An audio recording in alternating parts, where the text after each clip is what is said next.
A gente segue falando sobre as pesquisas de popularidade, mas de olho agora nos governadores. Continuamos em Brasília, agora o repórter é André Anelli. André, como é que está a avaliação dos maiores estados que têm uma representatividade grande do PIB do país? Bem-vindo, boa noite. Obrigado, Tiago. Boa noite a você também e a todos aqui no Jornal Jovem Pan. A pesquisa Quest levantou o grau de aprovação do presidente Lula e de 8 governadores, alguns deles considerados com maior potencial para serem futuros candidatos ao Palácio do Planalto. O resultado colocou Lula atrás de todos esses governadores no quesito aprovação. O atual presidente é avaliado de forma positiva por apenas 30% dos entrevistados. Entre os governadores, destaque para Ronaldo Caiado, de Goiás, com 86% de aprovação. Em seguida, aparece Ratinho Júnior, do Paraná, com 81%. O governador de São Paulo, Tarcísio Gomes de Freitas, registrou 61%. Já o governador do Rio de Janeiro, Cláudio Castro, teve 42% de aprovação, o pior índice entre esses governadores avaliados, mas ainda assim 12 pontos percentuais na frente do presidente Lula. O Executivo Federal tem sofrido desgaste nos últimos meses, conforme a gente ouviu até o relato agora há pouco da Luciana Verdolim, principalmente por conta da inflação dos alimentos, que ficou em 7,7% em 2024 e continua com patamares semelhantes no proporcional de 2025. O que também pesou contra a imagem presidencial foi a fake news da taxação do Pix, já amplamente negada por Lula e também pelos ministros dele. Uma das esperanças do governo para reverter esse quadro é o novo ministro da Secretaria de Comunicação Social, Sidônio Palmeira.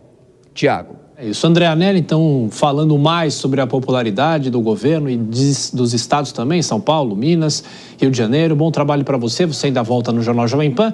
Mais um giro com os nossos comentaristas, chamando a Dora Kramer e também o Cristiano Vilela. Ô Dora, é um mapa, um leque para se comentar, para se projetar também, para se fazer avaliações também específicas de cada estado. Em relação ao governo, a gente já falou bastante e a pesquisa continua confirmando a situação do presente. E nos estados, o que é possível destacar em relação a São Paulo, Rio de Janeiro, que você conhece melhor do que ninguém também? Olha só, em primeiro lugar, a gente tem que ver que os governadores têm uma vantagem porque a inflação não cai na conta deles, né? E o Pix, a crise do Pix também é uma coisa federal, a crise a que o André se referiu. Agora, é claro que é bom para os governadores, é uma ótima avaliação, inclusive para vários deles que estão aí já circulando como potenciais candidatos à presidência em 2026, mas não dá para fazer uma projeção porque eles têm o desafio de se tornar conhecidos nacionalmente. Essa é uma avaliação local, né? Por exemplo, o governador de Goiás, com 86% de aprovação, ele quer ser candidato à presidência da República, mas isso não o coloca automaticamente num cenário com uma vantagem, porque é uma avaliação local. Então, tem alguns já estão circulando, como Caiado, outros ficam ali naquele muro, como o Ratinho Júnior e o Zema, também muito bem avaliados, e o governador Tarcísio, que fica, continua na trilha da reeleição.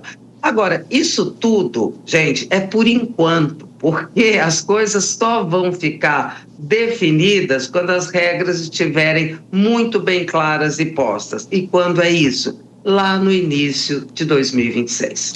Ô Vilela, antes de passar para você, a gente detalha mais a popularidade pelos estados. Na sequência, temos inclusive uma arte aqui de São Paulo, aprovação do governador de São Paulo. 61% dizem que o aprovam, 28% desaprovam e não souberam responder, não se manifestaram, 11% dos entrevistados pela pesquisa. Temos também mais uma projeção na sequência para você que nos acompanha.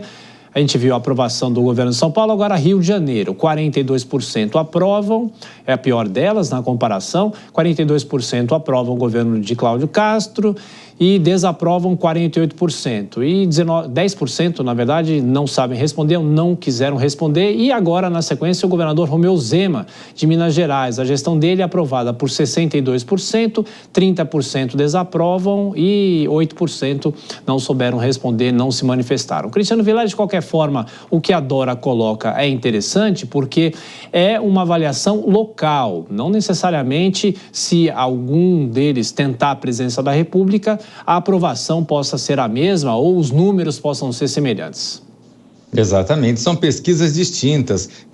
A popularidade de um governador de estado, ela tem que ser medida de uma forma um pouco diferenciada. O presidente da República, ele é a figura mais exposta, especialmente no caso, no momento histórico que a gente vive atualmente, nos últimos tempos, onde existe uma clara polarização política. Então, é natural que o fla-flu na cabeça do eleitor, na opinião do eleitor, ele acabe sendo refletido nas pesquisas eleitorais. Você vê que, nas pesquisas de aprovação do mandato, no caso, né? Você vê que o presidente Lula, nesse terceiro mandato, em nenhum momento conseguiu ter grandes percentuais, uma grande folga na sua aprovação. Muito pelo contrário. Então, no contexto do governo de estado, você acaba tendo menos paixões e, com isso, tende a haver um número um pouco maior, um pouco mais de folga em relação à aprovação. É bem verdade, claro, que quando você chega em 80%, de fato há uma inclinação evidente de aprovação. Agora, é muito difícil, e a Dora colocou muito bem isso, você comparar a capacidade de ecoar as suas realizações dentro de um estado da federação com essa mesma capacidade de levar o seu nome e as suas realizações para as outras 26 unidades da federação.